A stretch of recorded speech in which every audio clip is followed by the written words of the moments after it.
Good evening नमस्ते citizen FM 97.5 को frequency तथा सिटिजन एफएम 97.5 को फेसबुक लाइभ पेजमा यदि तपाईँले हेरिरहनु भएको छ भने यति बेला म पिकेन अनि म आरसी रेग्मी हामी दुईजना बिल्कुलै एकदमै स्ट्रङ कार्यक्रम बिल्कुलै नयाँ कार्यक्रम सिमानामा सिटिजन लिएर उपस्थित भइसकेका छौँ। पक्कै पनि सिमानामा सिटिजन स्वाधीनताको सवालमा सिटिजन एफएम 97.5 को तातो कार्यक्रम हो सिमानामा सिटिजन।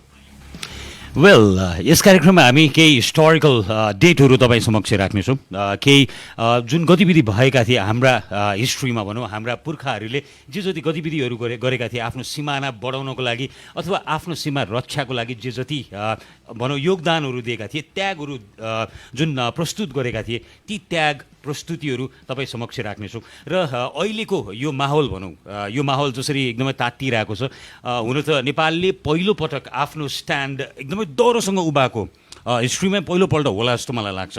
जुन भनौँ यो 2007 साल पछाडिको कुरा गर्ने हो भने आरसी अहिलेको टाइममा सरकार पनि एकदमै स्ट्रङ गभर्मेन्ट यति बेला हामीले पाएको छौँ। नेपालीले नै चुनेको गभर्मेन्ट यति बेला जुन रुलिङ पार्टी छ एन्ड देन यो गभर्मेन्टले जसरी स्ट्यान्ड लिइरहेको छ यो स्ट्यान्डलाई हामीले नजरअन्दाज गर्न मिल्दैन जस्तो मलाई लाग्छ। हामीले भनौँ यो जनताको साइडबाट बोल्दाखेरि पनि म चाहिँ त्यसरी बुझ्छु।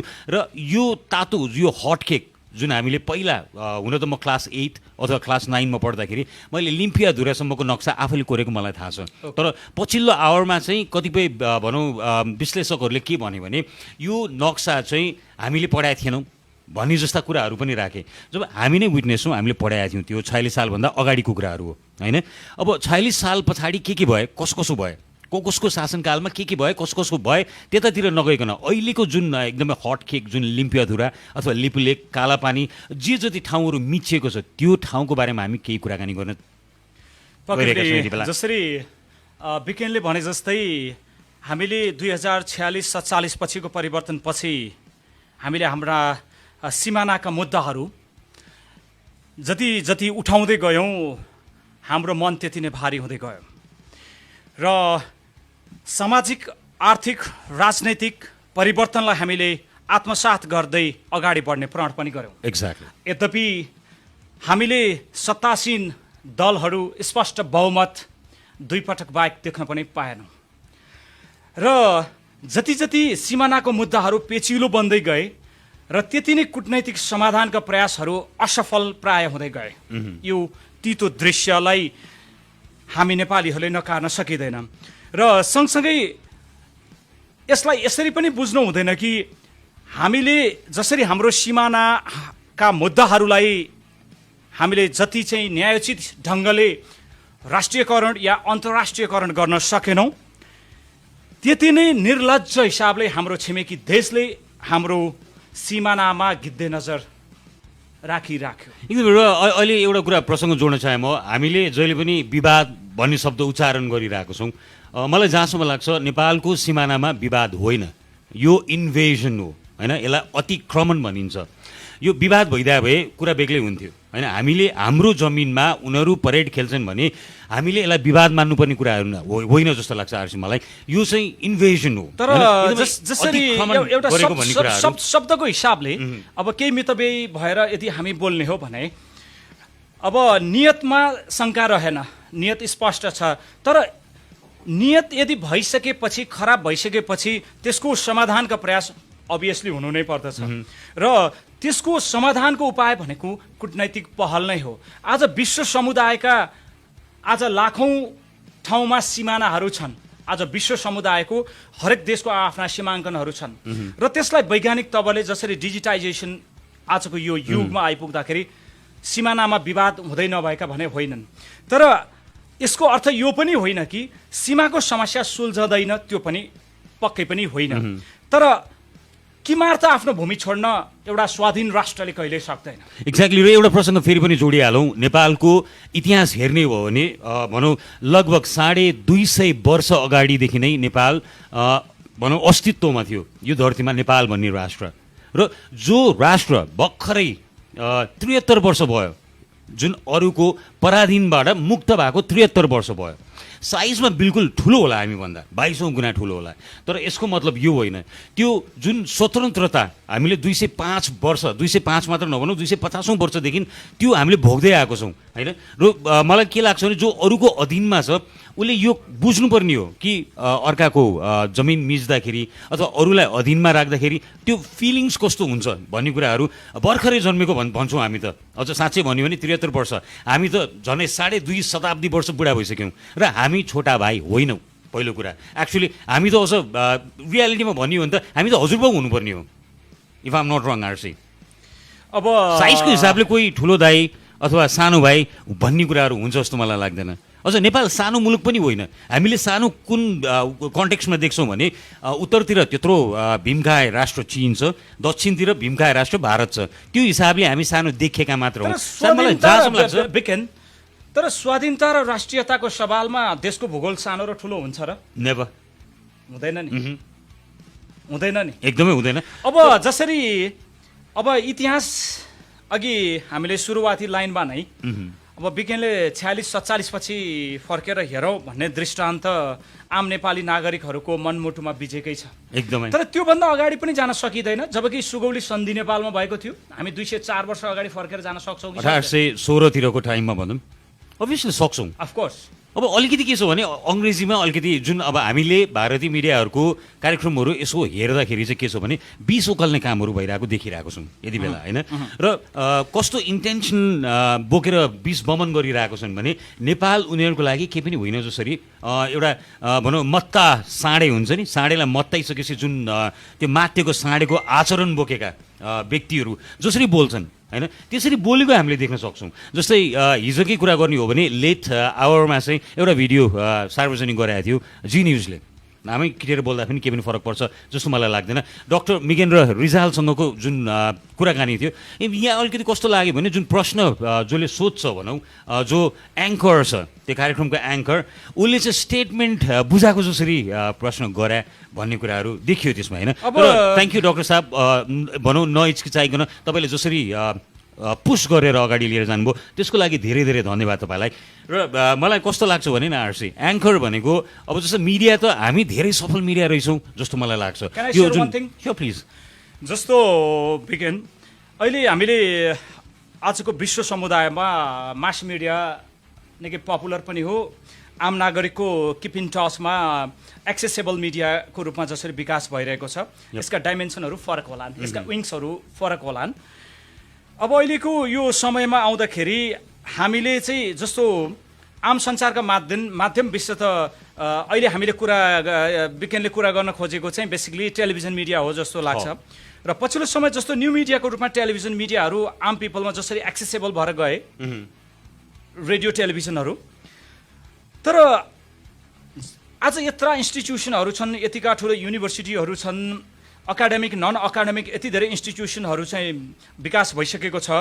आज यति ठुलो पठन पाठन यो क्षेत्रमा भइरहँदा पनि तर आम सञ्चार एउटा एज अ जर्नलिस्टले बुझ्नुपर्ने विषय चाहिँ के हो भने हामी नै निर्णयकर्ता होइनौँ। एक्ज्याक्टली, हामी एउटा कन्टेन्ट डेलिभर गर्ने माध्यम मात्रै हो। Only the bridge.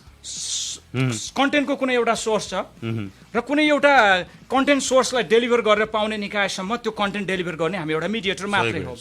तर त्यो बिचमा जुन तथ्यपरक सन्तुलित कन्टेन्टलाई डेलिभर गर्ने जुन प्रक्रिया छ त्यो रङ भएको हुन सक्दछ। जसरी कन्टेन्ट आफैमा विभिन्न स्रोतबाट आउँछ, तर एउटा डेलिभर गर्ने निकायले त्यो कन्टेन्टको स्रोतलाई माइट इज राइट नो, समाचार आएको छ भने यो स्रोतबाट आएको छ, यो आधिकारिक निकाय खण्डन गर्ने निकाय यो हो, यसको पुष्टि गर्ने निकाय यो हो, यसको कानुनी दस्तावेज यो हुन सक्छ, यसले न्याय सन्तुलन गर्ने निकाय यो हो, र देशको कानुनभन्दा माथि आम सञ्चार पनि छैन। यो कुरा चाहिँ विश्व समुदायका चाहिँ आम सञ्चारले बुझ्नु पर्यो, ताकि तातो रगत उमाल्नका लागि, तातो वा कलालाई चाहिँ सार्वजनिक गर्नकै लागि हो भने हाम्रो नेपालको मानव कि टुँडी खेल जस्तो विशाल स्टेडियमहरू संसारमा अहिले खाली बसिरहेका होलान् होइन। अहिले कोरोनाले यो लकडाउनको समयमा त्यहाँ गएर एउटा माइक्रोफोन लिएर चाहिँ एक्लै भटभटाए पनि भयो। यदि वाक नै गरेर यदि चर्को स्वरमा यदि कुनै अर्को देशको राष्ट्रिय अखण्डता, स्वतन्त्रता र सार्वभौमिकताको खिलाफ दुई शब्द चर्को बोल्ने हो भने म अहिले यही फोरमबाट च्यालेन्ज गर्न सक्छु कि म नन स्टप कुन रेकर्ड राख्नुपर्छ म बोल्न सक्छु। सही कुरा। सायद हामी सक्छौँ। हामी सक्छौँ। र अर्को कुरा के हो भने अलिकति जो एङ्कर हुनुहुन्थ्यो उहाँको नाम पनि लिन मन लाग्दैन, बिकज उहाँ जसरी प्रेजेन्ट गरिरहनु भएको हामीलाई थियो त्यो अधिकार छैन। होइन, हामीले उहाँलाई अलिकति केही जानकारी दिन सक्छौँ नेपालको हिस्ट्री।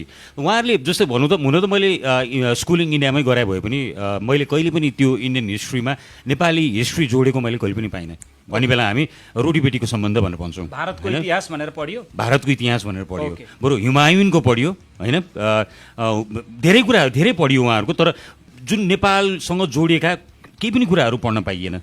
सो अलिकति जानकारी गरौँ। त्यो कारणले गर्दाखेरि पनि उहाँहरू त्यति एजुकेटेड हुनुहुन्न जस्तो लाग्यो। जुन हाम्रो भनौँ टेरिटोरी कस्तो छ, हाम्रा पुर्खाले कसरी टेरिटोरी एक्सप्यान्ड गरेका थिए, अथवा सिङ्गो नेपाल कति वर्ष पुरानो सिङ्गो नेपाल हो, उहाँहरूको जन्म कहिले भयो, यी सबै कुराहरू बुझाउनको लागि केही कन्टेन्टहरू चाहिँ हामीले भन्नुपर्छ जस्तो मलाई लाग्यो। Why don't we discuss about Gorkha वार?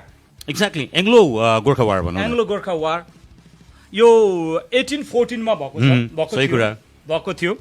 अब त्यसपछि जति बेला भारतमा ठेकेदार कम्पनी थियो, ठेकेदारै कम्पनी भनौँ न, कम्पनी सही कुरा, जसले चाहिँ एउटा देशलाई रुल गर्थ्यो, इस्ट इन्डिया कम्पनी। सही हो, बिल्कुल सही हो। इस्ट इन्डिया कम्पनीले गर्थ्यो र हामीसँग जुन किसिमको चाहिँ गोर्खा वार भइसकेपछि बाध्य भएर वार्तामा बस्नुपर्ने स्थिति सिर्जना भयो।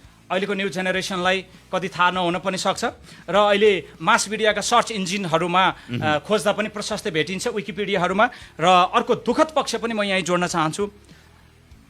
तपाईँलाई के लाग्छ, गुगल सर्च इन्जिनको कन्ट्रोलिङ नेपालमा कहाँबाट छैन? यो एकदमै इन्डियामा छ, प्रोबाब्ली दिल्लीमा छ जस्तो मलाई लाग्छ। नयाँ पुस्ताले खोज्नु पर्यो भने अप्टिमाइजेसन होला, त्यसको लिगेसी होला, त्यसको चाहिँ कानुनी हिसाबले प्रतिबन्धित इस्युजहरू होला, त्यसको कन्ट्रोलिङ कसले गर्छ? रिसेन्टली भनौँ न एउटा कुरा आएको थियो, जस्तै माउन्ट एभरेस्ट हुन त नेपाल र चीन बीच सीमा सम्झौता हुँदाखेरि राष्ट्रिय स्तरमा खोज्नुपर्ने समय आइकै होइन, अब एकदम आइसकेको छ। This is the right time जस्तो लाग्छ मलाई आरसी, होइन? अब अलमल्लिनी होइन। जस्तै पहिला के हुन्थ्यो, नोट अफ डिसेन्ट फ्याँकिन्थ्यो, चुप लागेर बसिन्थ्यो। अब नोट अफ डिसेन्ट मात्र फ्याँकेको कन्टेक्स्ट छैन। यो बेलामा हामीले आफ्नो भूभागलाई क्लेम गरिसकेका छौँ, होइन? अब हामीले आफ्नो म्याप, पोलिटिकल म्याप बनाएर भए पनि क्लेम गरेका छौँ। This is the first step. यो सानो एउटा भर्याङ मात्र हो, र अब यसलाई फर्दर कसरी लिएर जाने भन्ने कुराहरू चाहिँ नेपालमा जसले रुल गरिरहेका छन् उहाँहरूले खुट्टा हल्लाउनु भएन। मेन कुरा किनभने हामी तयार छौँ, आँखामा आँखा जुदाएर कुरा गर्न सक्छौँ, आफ्नो भूमि माग्न सक्छौँ हामीले, होइन? अब जो नेपालमा रुल गरिरहेका छन्, जसले अहिले यति माथि उफ्रिनु भएको छ भने कृपया नझरिदिनु होला। सो यो जति उफ्राइमा हुनुहुन्छ त्योभन्दा माथि जम्प गर्नुहोस्, काँध थाप्ने काम हाम्रो, हामीले त्यति भन्न सक्छौँ। Actually we salute those people exactly who are विज्ञानको तर्फबाट उहाँहरूलाई कसरी स्यालुट गर्नुहुन्छ? Obviously thanks to you guys, होइन? अब भन्ने के हो, अब उहाँहरू अभिभावक हुनुहुन्छ, अभिभावकले आफ्नो घरको टेरिटोरी मेन्टेन गर्ने काम अभिभावकले गर्छन्, होइन? र अलिकति जानकारी गरौँ। मैले आरसी एकछिन अगाडि भने जति पनि भारतीय न्युज एजेन्सिजहरू छन् नेपालको बारेमा फेक न्युजहरू फ्याँक्ने गर्छन्, उहाँहरूलाई चाहिँ अलिकति जानकारी गराउनुपर्छ जस्तो लाग्यो, है? It is recorded that at some period of history भनौँ the border of Nepal was extended to Teesta in the east, होइन, and Kangra fort in the west. यति कुराहरू चाहिँ पहिला कुरा भारतीय मिडियाले बुझ्नु पर्यो। पहिला नेपाल कहाँदेखि कहाँसम्म थियो, होइन? र अर्को कुरा के थियो भने similarly Nepal was extended to the confluence of Ganga Jamuna river in the south. अझ पिथौरागढ होइन, त्यो त वेस्ट पिथौरागढबाट नाग्यो, होइन? हामीले टिस्टा भन्ने बित्तिकै भनौँ सरी काङ्गडा भन्ने बित्तिकै पिथौरागढ नाग्यो, है? र तपाईँको टिस्टा भन्ने बित्तिकै पूर्वतिर झऱ्यो, होइन? र गङ्गा जमुना रिभर तल भनौँ यो तल गङ्गा जमुनासम्म हामी साउथमा थियौँ भने हिमालयन रेन्ज कम्प्लिटली हाम्रो अधीनमा थियो। त्यो टाइममा हाम्रो पुर्खाले आर्जेको जमिन थियो, ओपन ट्रेड थियो, नेपाली करेन्सी चल्थ्यो, र नेपाली लयर्सहरू त्यति बेला राजदूत भन्ने चलन थिएन। यहाँ चाहिँ वकिलहरू चाहिँ टिबेटमा रहने गर्थे पहिला, हो? एकदमै हो। अब यहाँ अझ फर्दर जानकारी उहाँहरूलाई दिने हो भने चाहिँ यहाँ चाहिँ के छ भने in the course of time the border of Nepal happen to be limited to Sutlej in the west. बिचमा सतलजमा गएर खुम्च्यो, होइन? जानकारी गरौँ उहाँहरूलाई। यदि उहाँहरूले कुनै पनि भनौँ फर्मबाट हामीलाई सुनिरहनु भएको छ भने चाहिँ उहाँहरूले यो कुराहरू जानकारीमा राख्न सक्नुहुन्छ, हो कि होइन भनेर तपाईँले नेपालको हिस्ट्री पल्टाउन सक्नुहुन्छ। नेपालको हिस्ट्री मात्र पल्टाउनु पर्छ भन्ने जरुरी छैन। तपाईँले ब्रिटिस लाइब्रेरीमा गएर किताब खोजेर यो एङ्ग्लो नेपाल वार अथवा एङ्ग्लो गोर्खा वारको किताबमा तपाईँले पाउन सक्नुहुन्छ यदि जानकारी छैन भने यी सबै कुराहरू होइन। अब यहाँ कस्तो फर्दर अरू के भएको छ भने यहाँ चाहिँ Sutlej in the west to the middle part of the Ganga river in the south and to the present Bangladesh in the east भनेपछि इस्टमा बङ्गलादेशसम्म जमिन नेपालको कायमै थियो त्यो बेलासम्म। र फेरि फर्दर के भयो भने टु द डेट अफ 1863 होइन 1863मा चाहिँ the border of Nepal had reach to Kangra in the west and Teesta in the east after the Sugauli treaty in 1866 BS the border of Nepal shifted back to Sutlej then they held war between Nepal. बेगेन एकैछिन यो रोक्छु जस्तो अलिकति लाग्दैन यत्रो दृष्टान्त यत्रो इतिहास हामीले चाहिँ स्मरण गराइसकेपछि नेपालले एउटा राष्ट्रियता स्वाधीनताको सवालमा आफ्नो भूभागलाई कति ठुलो सेक्रिफाइस गरेको रहेछ एउटा छिमेकी देशको लागि। धेरै गरेको छ। मैले भनौँ अलिकति राजा महेन्द्रको टाइममै छिर्नुपर्छ जस्तो मलाई लाग्यो। हुन त केही विभिन्न मैले अलिकति हिस्टोरिकल केही कुराहरू पढ्दाखेरि चाहिँ नेपालको पहिलो प्रधानमन्त्री जो 2007 साल पछिको पहिला प्रधानमन्त्री मातृका प्रसाद कोइरालाको बारेमा अलिकति जानकारी लिनुपर्ने जस्तो देखियो यसमा। हामीले भन्छौँ नि विभिन्न ठाउँमा पहिला चाहिँ इन्डियन फोर्सहरूले चाहिँ आफ्नो पोस्टहरू खडा गरेर नेपालमा बसेका थिए। महेन्द्र राजाको पालामा कृतिनिधि विष्ट प्रधानमन्त्री हुँदाखेरि चाहिँ यी पोस्टहरूलाई हटाइयो तर कालापानी पोस्ट चाहिँ हटाउन सकेनन् भन्ने कुराहरू बाहिर मिडियामा प्रचारबाजी गरिन्छ है। त्यो बेलाको कुरा गर्ने हो भने इन्डियन फोर्स नेपालमा भित्र कसरी यो जान्न एकदमै जरुरी छ जस्तो लाग्छ। र हिस्ट्री पढ्दा के रहेछ भने नेपालको भनौँ नेपाल सेनालाई यो तालिम दिनको लागि चाहिँ मातृका प्रसाद कोइराला प्रधानमन्त्री हुँदाखेरि उहाँले चाहिँ भारतीय भनौँ यो सैनिकहरूलाई चाहिँ आमन्त्रण गरेर नेपाल बोलाउनु भएको सम्मानपूर्वक। तर उहाँहरूले के गर्नुभयो भने सम्मानपूर्वक हामीले बोलायौँ उहाँले चाहिँ फेरि त्यसलाई भनौँ अलिकति थिचुमिचु गरेर बोर्डरमा पुगिदिनु भयो।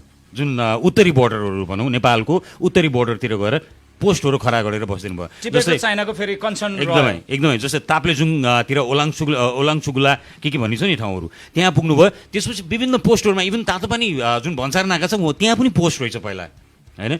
र महेन्द्र राजाको सक्रियता र त्यो बेलाको तत्कालीन प्रधानमन्त्री सायद मेरो विचारमा कृतिनिधि विष्ट हुनुपर्छ जस्तो मलाई लाग्छ। त्यतिखेर चाहिँ एकदमै सौहार्दपूर्ण जुन भनौँ वार्ता गरेर यिनलाई बाक गराइएको भन्ने कुराहरू चाहिँ मैले पढ्न पाएको थिएँ हिस्ट्रीमा। र एउटा बाँकी भयो कालापानी पोस्ट 1965मा सिनो चाइना वार जुन चाहिँ इन्डिया र चाइनाको जुन युद्ध भयो त्यति बेला लिपु लेक यस्तो ठाउँमा छ जुन ठाउँबाट चाहिँ 1962 ओके 1965 सम्म यो तलमाथि भइरहेको थियो। यो वारमा चाहिँ के भयो भने इन्डियन आर्मिजहरूलाई लखाटियो भनौँ जुन तिब्बतबाट चाहिँ चाइनिज आर्मीहरूले लखाटेपछि भागेर सबभन्दा सजिलो भूभागबाट भागेर लिपु लेक कालापानीमा आइपुगे। तत्पश्चात इन्डियन आर्मीले के बुझ्यो भने यो ठाउँबाट हामीले चाइनिज आर्मीलाई मोनिटर गर्न एकदमै सहज रहेछ भन्ने कुराहरू बुझेपछि महेन्द्र राजा समक्ष भनौँ शरण माग्ने कार्य भयो। त्यो बेलामा शरण मागेको भन्ने कुराहरूतिर लाग्छौँ हामी। शरण मागिसकेपछि महेन्द्र राजाले नेपाल र भारतको रिलेसन यति राम्रो छ रोटी बेटीको सम्बन्ध छ भनेर हामी भन्छौँ ल ठिकै छ त केही समयको लागि सेटल भएर बस होइन। सेटल भन्ने शब्द युज नगरौँ केही समयसम्मको लागि बस। त्यसपछि सुरु भयो कि भारतीय सैनिक त्यहाँबाट हट्ने नाम निशाना लिएन कि 20-25 जनाको झुन्ड सैनिक बसेको ठाउँमा अहिले हजारौँ सैनिक त्यहाँ तैनात गरिएको छ। हेलिप्याडहरू बनाइएको छ र मलाई जहाँसम्म लाग्छ सडक सञ्जाल पनि जोडिएको छ जस्तो मलाई लाग्छ धारचुला साइडबाट। ठुलो आत्मसम्मानमा ठेस के हुन सक्छ? अभियसली के पनि हुन सक्दैन। हजुर यो त अहिले हामीले लिपुलेकको कुराहरू जोडिरहेको छौँ लिम्पियाधुराको कुराहरू जोडिरहेको छौँ। लिम्पियाधुराको 0 पोइन्टमा पिलर गाडिएको छैन के कति कारणले पिलर गाडिएन भन्ने कुरा चाहिँ के छ भने त्यो बेलामा इन्डिया र चाइनाको युद्ध भइरहेको थियो। युद्धको टाइममा गएर भनौँ नेपाल गएर पिलर गाड्नको लागि अलिकति त्यो टाइमै त्यस्तो थियो पिलर गाड्न सकेन नेपालले गएर किनभने युद्ध भइरहेको बेलामा त बिचमा गएर हिरो पल्टिनु पनि कुरा आएन नि त आएछ होइन। त्यो कारणले गर्दा पिलर गाडिएन। तर यसलाई त्यसपछिको जुन इन्क्रोचमेन्ट भन्छ अङ्ग्रेजीमा यसलाई भ्यालु अफ हिरो त्यस्तो टाइपको भए त अझ रेस्पेक्टको कुरा नै हुन्थ्यो एकदमै। अब यी सबै कुराहरूलाई भनौँ सोचेर हामीले बोल्ने हो भने हामीले लिपुलेक लिम्पियाधुरा जे जति ठाउँहरू कालापानी जे जति ठाउँहरू जबरजस्ती जसरी भारतले भनौँ किला गाडेर बसिरहेको छ यसलाई एकैछिन अलिकति साइड लगाएर फेरि एकैचोटि सुस्तातर्फ आउन एकपल्ट। सुस्ताको कुरा गर्दाखेरि तिमीले 14,000 हेक्टर जमिन 140 वर्ग किलोमिटर क्षेत्रफलमा समस्या छ। आदरणीय दर्शकवृन्द, आदरणीय श्रोतावृन्द, Nepal's first video FM citizen FM को एक्सेसबाट तपाईँ fmcitizen.com बाट जहाँ कहीँबाट हामीलाई सुन्दै हुनुहुन्छ र हाम्रो यो Nepals first video content deliver गर्ने फर्स्ट भिडियो एफएमबाट हामीलाई यदि हेर्दै हुनुहुन्छ भने यो आजको यो सन्दर्भ राष्ट्रियताले मन दुखेको छ, स्वाधीनतामा मन दुखेको छ र हामी एउटा राम्रो छिमेकीलाई हामीले ठुलो सेक्रिफाइस गर्दा आज हामी हाम्रो यो राष्ट्रिय अखण्डताको सवालमा यो माइकमा यी शब्द बोल्नु पर्दा हामीलाई मन गरुङ्गो भएको छ। साँच्चीकै भन्यो भने गुण बैगुनीले मात्र बिर्सिन्छ हैन। नेपालले भारतलाई लगाएको गुण अथवा हाम्रा भनौँ छिमेकीलाई लगाएको गुण त्यति बेला हामीले गुण लगाउन सक्ने अवस्थामा थियौँ। हामीले धेरै गुणहरू पनि लगाएको विषयमा अब हामी थप गुण लगाइरहन सक्छौँ र अब सक्दैनौँ। किनभने अब अर्को कुरा एउटा कुरा प्रसङ्ग म के जोड्न चाहन्छु भने भनौँ 1992 सम्मको नेपाली होइनौँ हामी हैन। हामीले धेरै कुराहरू भनौँ यो बुझिसकेका छौँ, जानिसकेका छौँ। अब पहिला जस्तो 1992 सम्मको नेपालीहरू जो आफ्नो वासस्थानमा बस्थे, त्यहीँको त्यहीँ हुर्किन्थे, त्यहीँ खान्थे, त्यहीँ बित्थे। अब त्यो त्यस्ता खालको नेपाली होइनौँ। We have learned a lot if am not wrong. हामीले संसार देखिसकेका छौँ। हामीले जर्मनले कसरी वर्ल्ड कन्क्युर गर्न अगाडि बढ्यो त्यो पनि हामीलाई थाहा छ। रसियाले कसरी लडाइँ लड्यो जर्मनसँग त्यो पनि हामीलाई थाहा छ।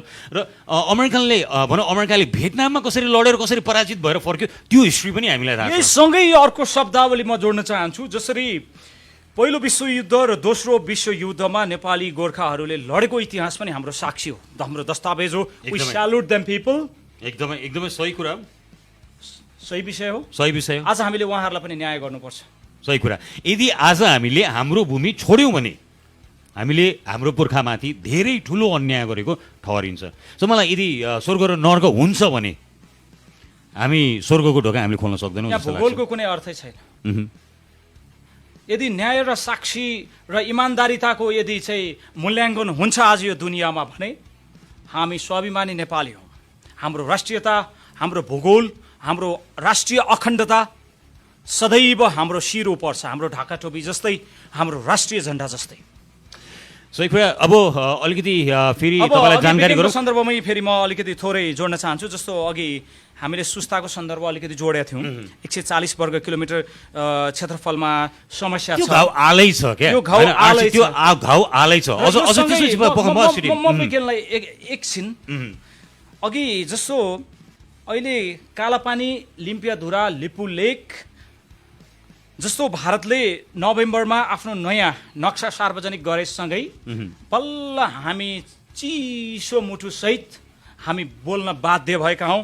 हामीले यो कुरा बिर्सेछौँ कि 1998 मा चाहिँ जम्मा 35 वर्ग किलोमिटर मात्रै मिचेको थियो भने मिचेको भूगोल आज 2020 मा आउँदा 400 वर्ग किलोमिटरमा फैलिएको छ भने यसलाई हामी के भन्न सक्छौँ?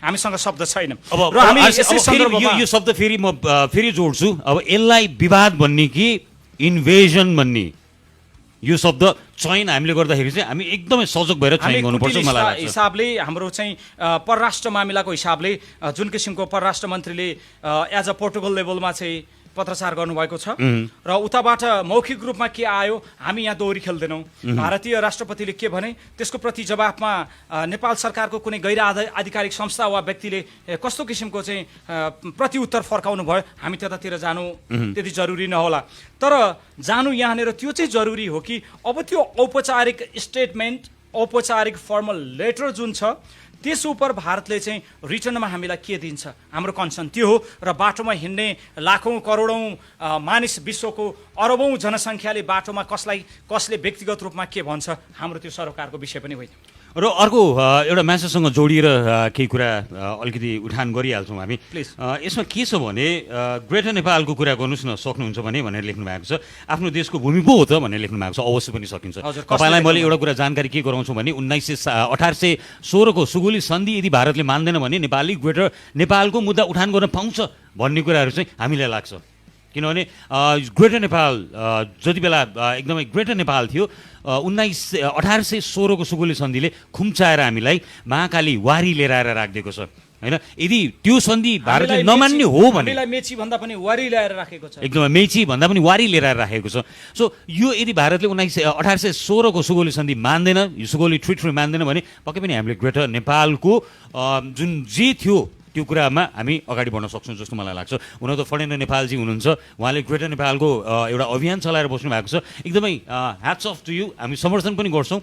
र पहिला ग्रेटर नेपालतिर लाग्नुभन्दा अहिले तत्काल जुन इन्डियन फोर्सले जसरी मार्च गरिरहेको छ हाम्रो जमिन लिपुलेकसम्म, त्यो पहिलो फेजमा हामीले त्यो आफ्नो भनेर सिल गर्न सक्नु पर्यो अथवा स्ट्याम्प हान्न सक्नु पर्यो अथवा त्यहाँ गएर पिलर गाड्न सक्नु पर्यो। र जसरी नेपाल सरकारले आफ्नो स्ट्यान्ड लिइरहेको छ, खुट्टा कमाएको छैन, यो टाइम यस्तो गतिलो टाइम हामीले देखाएको छौँ कि नेपाल सरकारमा रुलिङ पार्टीका व्यक्तिहरू मात्र नभएर यहाँ त अपोजिसनका व्यक्तिहरू अथवा भनौँ साइडका अरू दलीय व्यक्तिहरू पनि एकमा एक भएर होइन हातमा हात मिलाएर यो केसमा चाहिँ अघि बढिरहेको चाहिँ दृष्टान्त यति बेला हामीले नेपालमा देख्न सक्छौँ। र सरकारी भनौँ पदस्थ व्यक्तित्वहरू मात्र होइन कि आम जनता पनि यति बेला साँच्चै भन्यो भने काठमाडौँको सडकमा मात्र होइन, विभिन्न देशका विभिन्न भूभागमा रहेका नेपालीहरूले यति बेला आफ्नो अस्तित्व, आफ्नो पुर्खाले आर्जेको जमिन, आफ्नो पुर्खाले रगत बगाएको, पसिना बगाएको ती सबै हिस्टोरिकल कुराहरू चाहिँ फर्काउनुपर्छ भनेर एक भएर, एक ढिक्का भएर एकै स्वरमा आवाज उठाइरहेको अवस्था रहेको छ। विज्ञानले सदनको कुरा गर्दा 2047 पछिको सदन, अब कति वर्ष निर्वाचन भएन त्यो अवधिलाई घटाइदिउँ, सशस्त्र द्वन्द्वको समय 10-12 वर्ष के समस्या भएकै हो, एकदमै 52 सालदेखि सायद त्यो समस्या भइरहेको।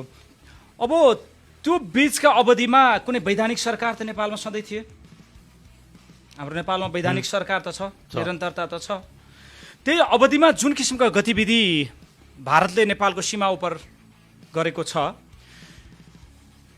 ती सबै सरकार जिम्मेवार हुनुपर्छ या पर्दैन? अर्को एउटा यक्ष प्रश्न, विज्ञानलाई के लाग्छ?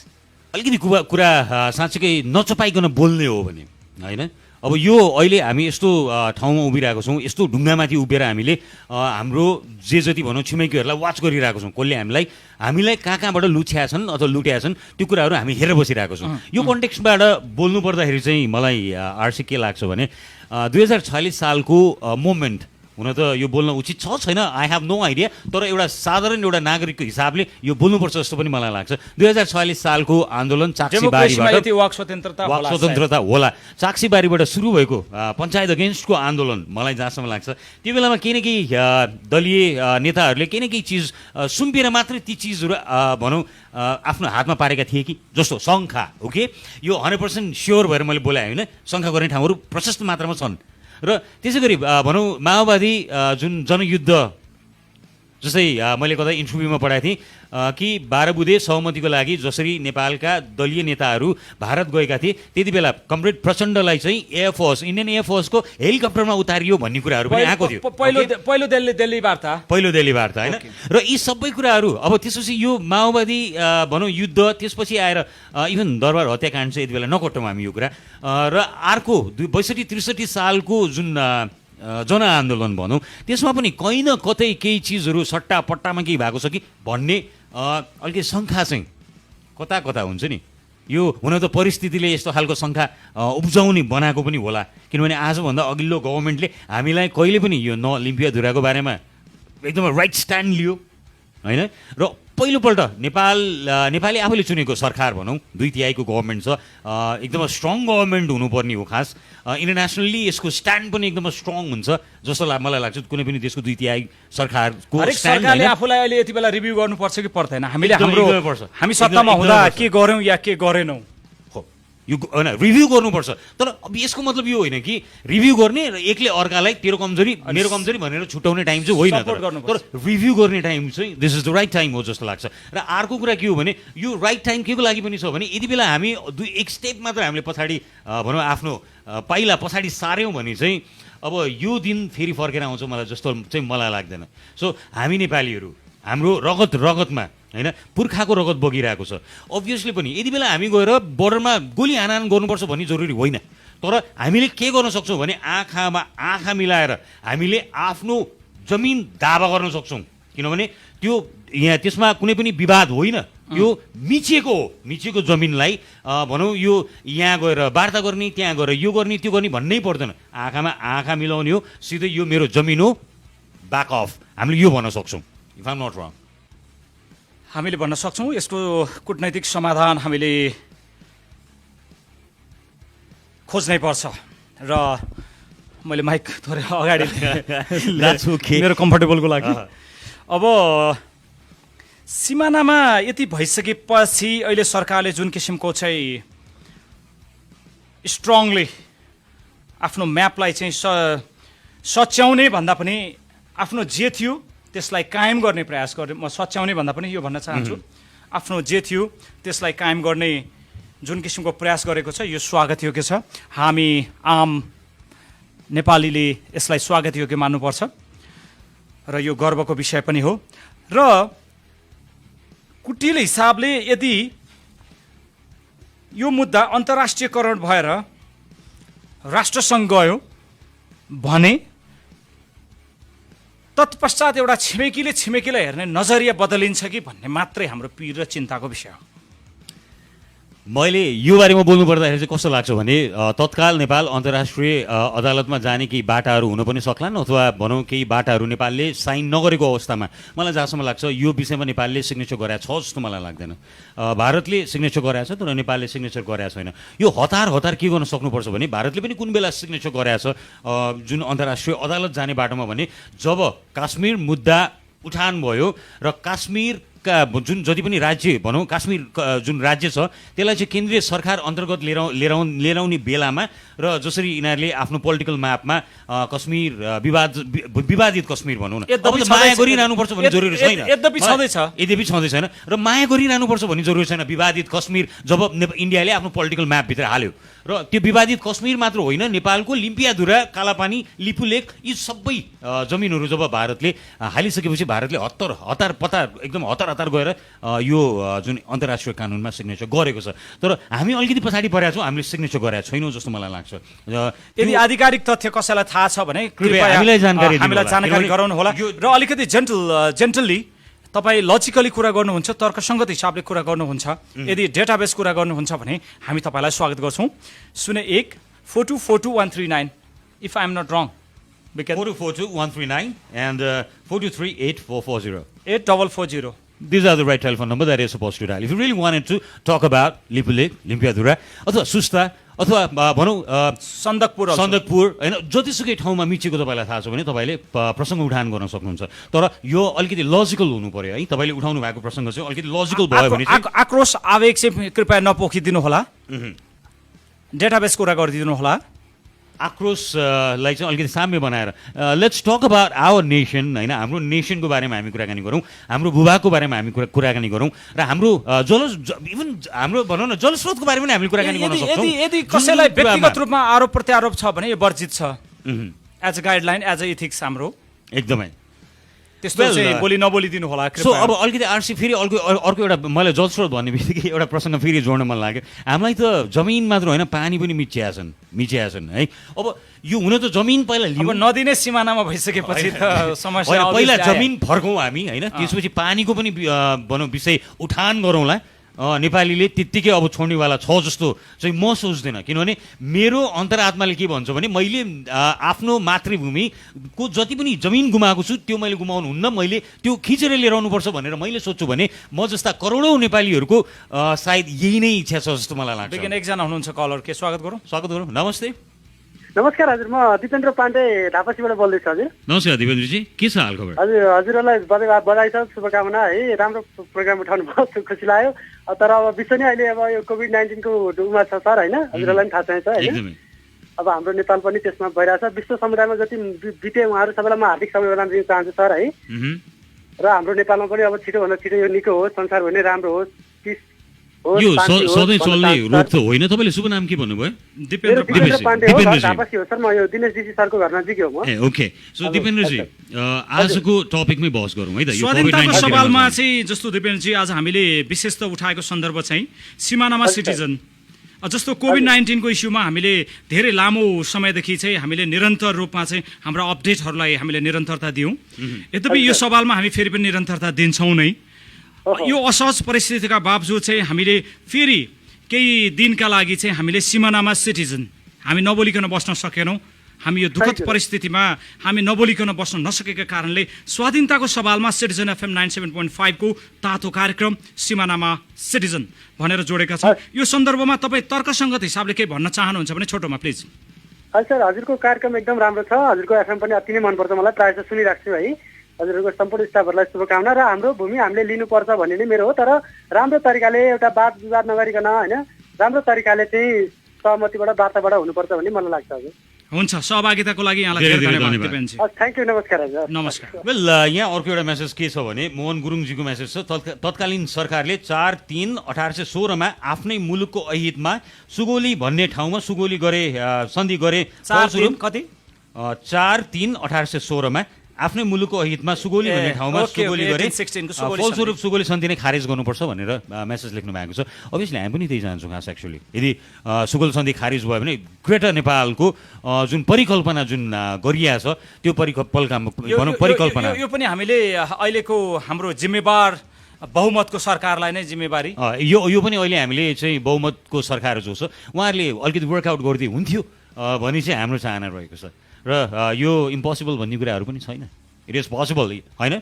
यदि भारतले यो जुन भनौँ कालापानी जुन बगिरहेको छ, लिम्पियाधुराबाट जसरी कालापानी बगेर आउँछ त्यसको पूर्वपट्टि नेपालको भूभाग हुनुपर्ने, र उसले चाहिँ के गर्छ भने एउटा सानो खोल्सोलाई, कालापानीको छेउको एउटा खोल्सोलाई उसले यही हो काली नदी यही हो, कालीको मन्दिर माथि बनाएर चाहिँ भनौँ एउटा खोल्सोलाई उसले नदी मानेर आफ्नो नेपालको सिमाना हड्पिरहेको छ भने उसले 1816 को सन्धि उसले पालना गरेका छैन, ऊ पालना गर्न चाहँदैन भने हामीले पनि त्यो पालना गरिरहनुपर्छ जस्तो मलाई लाग्दैन। यसलाई यो कूटनैतिक हिसाबले नै यसको समाधान होला, तर हामी एउटा आम नागरिकको हिसाबले के भन्छौँ भने त्यसपछिको जुन सन्धि पुनरावलोकन भयो त्यसपछि मलाई लाग्छ जङ्गबहादुरको पालामा एक्ज्याक्टली हामीले 4वटा जिल्ला नयाँ मुलुक, धान फल्ने नयाँ मुलुक होइन, बाँके बर्दिया, कैलाली, कञ्चनपुर, यदि म गलत छैन भने।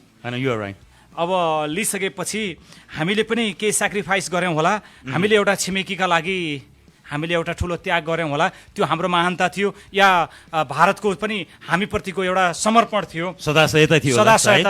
त्यो इतिहासले मूल्याङ्कन गर्ला, हिजो पनि गरेको थियो होला, भोलि पनि गर्ला, र आज पनि त्यसलाई मूल्याङ्कन आम नागरिकहरूले गर्लान्, आम विश्वले गर्ला होइन। तर हामी चाहँदैनौँ कि त्यो दिनमा फर्कनु परोस्। तर यसको अर्थ यो पनि होइन कि जेन्टली आजको दुनियाँमा कूटनैतिक हिसाबले हरेक सीमाङ्कनको समस्या समाधान हुन्छ भने त्यो ज्यादती गरेर आफ्नो बटालियन फौजलाई त्यो एउटा कुटिल बदमास छिमेकी हुन्छ नि, साथ सिमानामा दुष्ट छिमेकीले गर्ने जस्तो अलिकति एक बित्ता मिचिहाल्यो भने भोलि मालपोत छ, नेपालकै जग्गाकै कुरा, भूगोलकै कुरा गर्दा आन्तरिक पनि एउटा छिमेकी यति ठुलो आजको वर्ल्ड ग्रोइङ इकोनोमीको चाहिँ सपना बोकेर हिँडेको, हामीले गर्वका साथ सगर्व भनिरहेको हाम्रो छिमेकी देश भारत र चीन जुन भीमकाय देशहरूको बिचमा रहन पाउनु हाम्रो गर्व भनेर हामीले त्यो दिएको सम्मानलाई त कमसेकम तपाईँहरू ख्याल गरिदिनुहोस्, अभियसली हाम्रो आग्रह। अब कहिलेकाहीँ कस्तो लाग्छ भने बोल्दै नपर्ने मान्छेहरू पनि पत्र बोलिरहेको देख्छु म भारतको साइडबाट कि होइन, नामै नकिनौँ, छिमेकीको साइडबाट भनौँ न होइन, आफूलाई चाहिँ एकदमै ठुल्दाई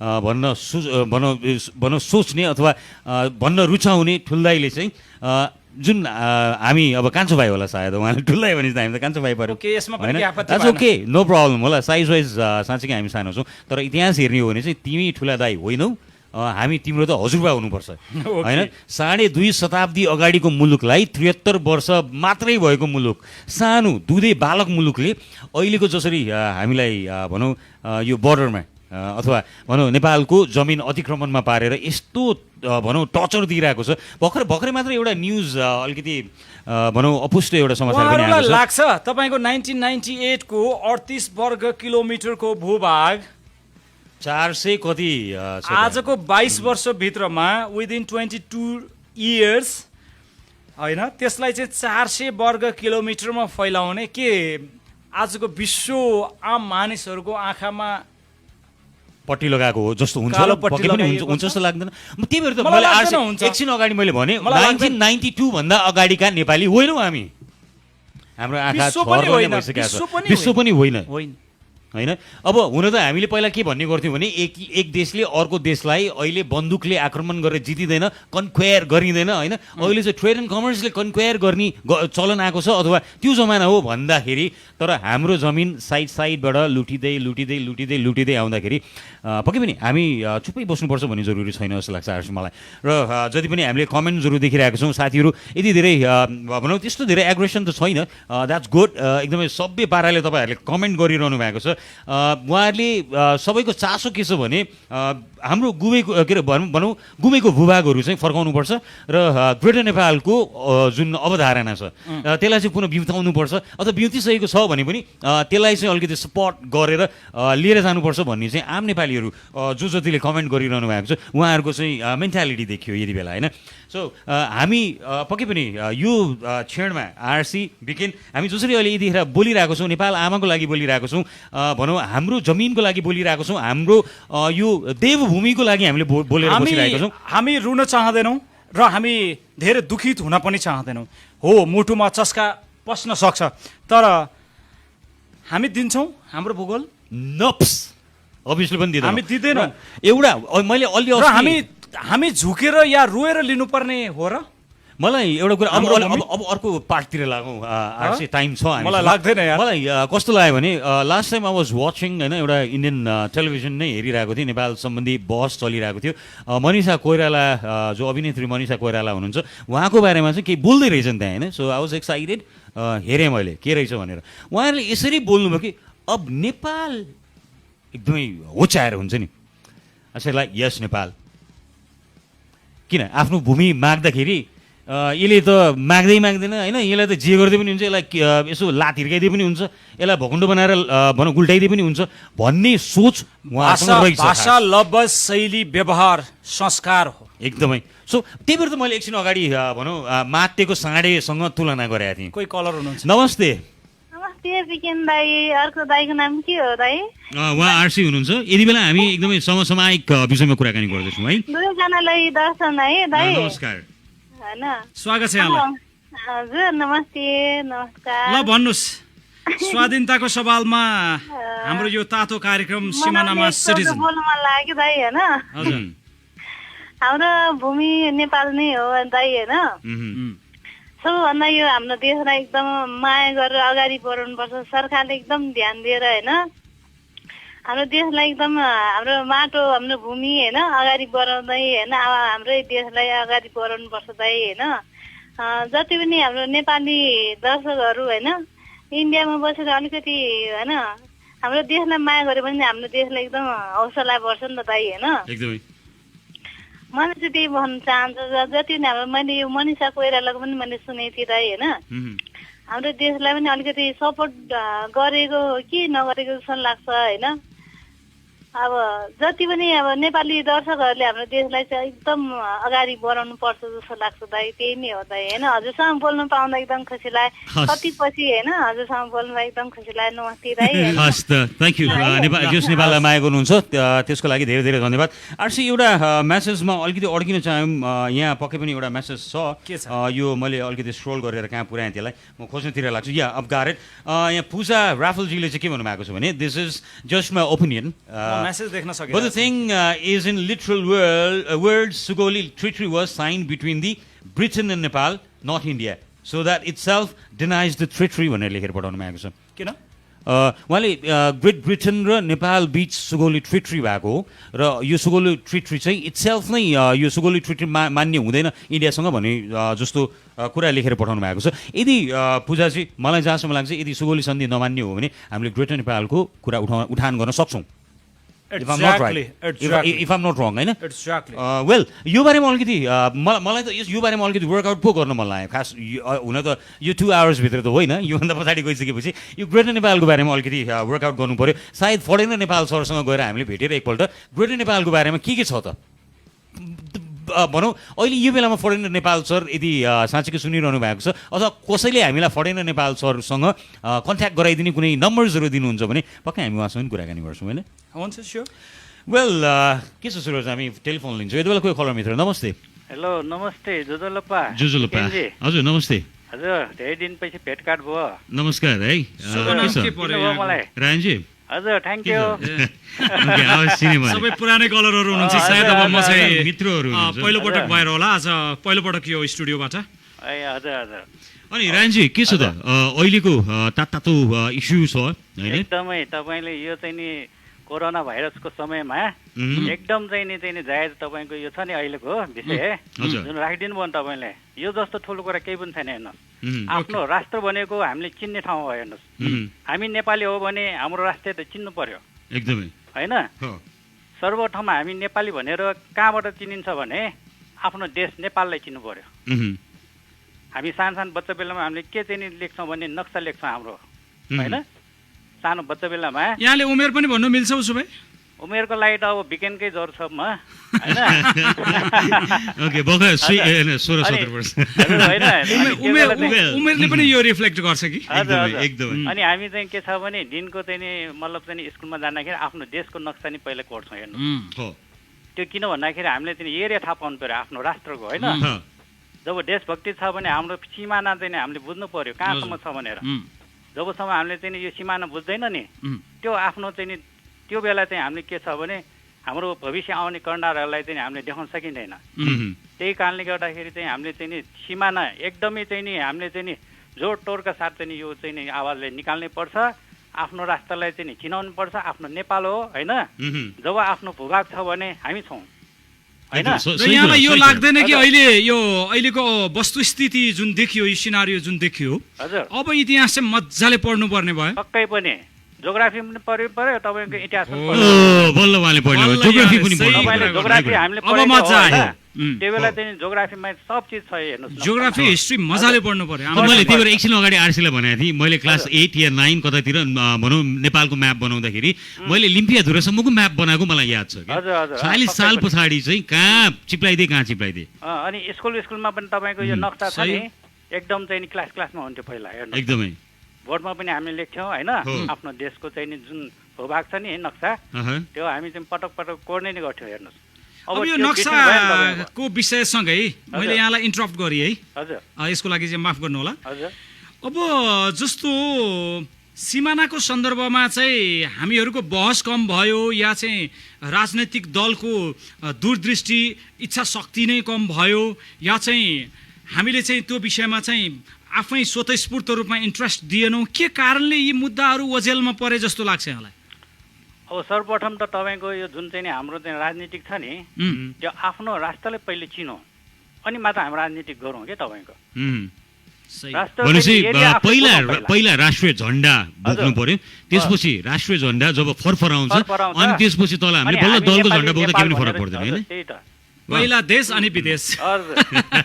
सबभन्दा ठुलो चाहिँ हाम्रो के छ भने राष्ट्र भावना हामीले हुनै पर्छ। प्रत्येक नेपाली चाहिँ नि हाम्रो चाहिँ दाजुभाइ दिदीबहिनीहरूसँग हाम्रो सिमाना हामीले बुझ्नुपर्छ। हेर्नुहोस्, सधैँभरि हामीले बुझ्नुपर्ने कारण छैन आफ्नो जे जति भूभाग छ नि मिच्नेहरूलाई चाहिँ हामीले पनि त उनीहरूको चाहिँ मिचेको त छैन नि।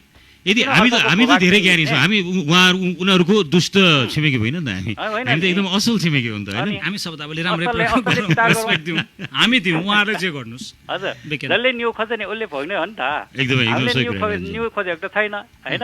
छैन। त्यही कारणले गर्दा हामीले बुझ्नुपर्ने के छ भने आफ्नो भूभागलाई 1 इन्च पनि यताउता गर्नु हुँदैन। हेर्नुहोस्, हामी नेपाली राष्ट्रप्रेमी हो होइन?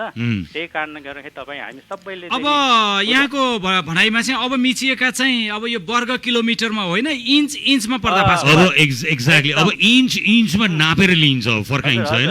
हजुर, गल्ती हामीले गर्ने होइन, गल्ती जसले गरे उसैले भोग्ने हो। हुन्छ, यहाँको सहभागिताको लागि धेरै धन्यवाद राइन्जी। विकेन्जी थ्याङ्क यू।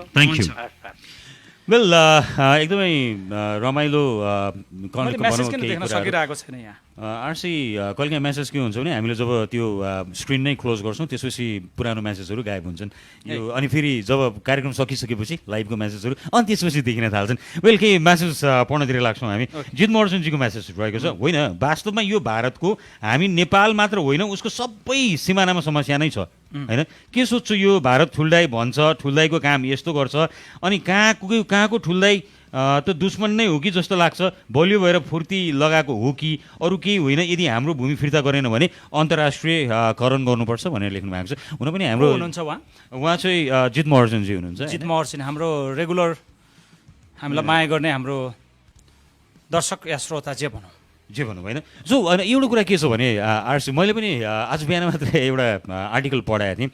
चीनसँग अरुणाचल प्रदेश जुन भारतको छ त्यहाँ सीमा विवाद छ। हामीले कहिलेकाहीँ युट्युबमा भिडियोहरू देखिरहेको हुन्छौँ, चिनिया सैनिक र भारतीय सैनिकहरूको धकालाधकल परेको भिडियोहरू हेरिरहेको होइन, त्यो टाइम देखिरहेको हुन्छ। तिमीले डोक्लामको कुरा गर्यो होला, जुन चाहिँ होइन भुटान इन्डिया चीनको जुन त्रिदेशीय पोइन्टको कुरा गर्यो, तर अहिले फेरि ठ्याक्कै डोक्लाम होला भन्ने डर छ लिपुलेक यो कन्टेक्स्टमा होइन।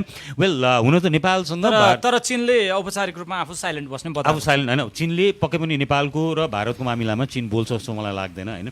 वेल बोल्नु परेको दिन विश्व बोलिदिन्छ होइन। यो त के छ भने चीनले व्यापार गर्न खोजिरहेको छ संसारमा होइन, आफ्नो व्यापार बढाउँदै लिएर गइरहेको छ। भारत उसको लागि भयङ्कर ठुलो जुन भनौँ यो मार्केट हुनसक्छ, त्यो कारणले पनि यस्ता कुराहरूमा अल्झिँदैन। उठाइहाल्यो मलाई एउटा जस्ट मैले पनि हिजो पढेको, अहिले जसरी चाहिँ मल्टिनेसनल कम्पनीहरू यो कोभिड-19 कै अवधिभित्रै नै चाहिँ एज अ इकोनोमिक हिसाबले पनि चीनबाट विस्थापित हुन चाहने केही इन्डस्ट्रियल स्टेटहरूको लागि चाहिँ भारतले चाहिँ डोर ओपन गर्यो र उनीहरूको लागि फेसिलिटेट गर्नको लागि चाहिँ उसले केही इन्फ्रास्ट्रक्चर चाहिँ डेभलप पनि गर्दैछ भनेर केही फोटोहरू पनि देखाइएको थियो। त्यो भारतीय सञ्चार माध्यमहरूले नै त्यो हुनसक्छ। अब अहिले हामीले जस्तो नट ओन्ली अ पोलिटिक्स, अब यो भोलि यो इकोनोमिक हिसाबले पनि यो भोलि रिभाइभ भयो भने यो चीनको कन्सर्न पनि हुन पनि सक्ला। हुन त यो कुनै औपचारिक या आधिकारिक भनाइ भने हाम्रो होइन, देखिएको दृष्टान्त मात्रै सेयर गरेको हो। त्यो हुनसक्छ आरसी। मैले तिमीलाई एकछिन अगाडि भने अहिले कस्तो छ भने एउटा देशले अर्को देश कन्क्वेयर गर्नको लागि चाहिँ बुलेटले होइन, अहिले चाहिँ ट्रेड एन्ड कमर्सले चाहिँ अर्को देशलाई कन्क्वेयर गर्ने त्यस्तो खालको सिनारो छ। मलाई सायद लङ टाइम ब्याक जिम्बाब्वे अथवा कतातिर चाहिँ चाइनिज सामानहरू सबै निकालेर फालेको एउटा भिडियो हेरेको थिएँ मैले। Long time back south African Zimbabwe हो जस्तो लाग्छ मलाई है। अब त्यो किन गरिएको थियो भने चाहिँ यहाँको इकोनोमी चाहिँ चाइनाले चाहिँ ओभरटेक गर्यो, हामी चाइनिजको गुलाम हुन थाल्यौँ भन्ने त्यो सेन्सले चाहिँ उहाँहरूले फाल्नु भएको थियो त्यो सामानहरू होइन। वेल प्रसङ्ग जोडिहालौँ, अहिले चाहिँ बुलेट लिएर आउँछु। एकछिन हामी के गर्छौँ भने पक्कै यो 1 आवरको टाइम सक्यो, अर्को नेक्स्ट आवरमा पुनः आउँछौँ होइन, टाइम चेकतिर लाग्छौँ। तर यो नेक्स्ट आवरमा हामी कुन प्रसङ्ग उठाउँछौँ भन्ने कुराहरू चाहिँ गोर्खा रेजिमेन्ट जुन छ भारतमा होइन, गोर्खा रेजिमेन्टको मेन्टालिटीको बारेमा अलिकति कुराकानी गर्छौँ। र तपाईँहरूले यो नसोच्नुहोस् कि गोर्खा रेजिमेन्ट नेपाल फर्किन्छन्, नेपालको लागि लड्छन् अथवा नेपाल र भारतको युद्ध हुन्छ, त्यो होइन। त्यो कुनै पनि हालतमा हुँदैन। हामी रेस्पेक्ट गर्छौँ हरेक कुराहरूलाई। र गोर्खा रेजिमेन्टको अवस्था के हुन्छ भनौँ 72 सालको जुन ब्लकेट इकोनोमिकल ब्लकेट जुन भएको थियो त्यति बेला गोर्खा रेजिमेन्टको मेन्टालिटी के थियो अथवा के खालको कुराहरूले सफर भइरहेका थिए त्यो बेलामा र कसको पहलमा चाहिँ भनौँ वार्ता गरेर यो चाहिँ ब्लकेट खुलाइएको थियो भन्ने कुरा पनि अलिकति प्रसङ्ग। हामीलाई असहज परिस्थिति र विषमताले जति असहज परिस्थिति चाहिँ हाम्रो छिमेकी देशले सिर्जना गर्छ त्यसले हामीलाई आत्मनिर्भर हुनको लागि प्रेरणा गरिरहेको नै हुन्छ। हामी ब्रेकपछि टाइम जानुभन्दा अगाडि एउटा टेलिफोन नम्बर चाहिँ हामी छोडिहाल्छौँ ताकि तपाईँले यो ब्रेक पछाडि हामीलाई फोन गर्न सक्नुहुन्छ 4042139 and 4238440. These are the right telephone number that is supposed to dial. Okay, तपाईहरु आउनुस् र हामीहरु निरन्तर रूपमा हाम्रो स्वाधीनताका पक्षमा हामी हाम्रो आवाजहरु बुलन्द गर्नेछौँ। यो तातो बहस, यो तातो कार्यक्रम सिमानामा सिटिजन स्वाधीनताको सवालमा citizen FM 19.5 Nepal's first video FM बाट प्रत्यक्ष live. Nepal's first video FM for Facebook live streaming. Find facebook.com/FM Citizen. Citizen FM for YouTube. Citizen FM 97.5, today's best tune.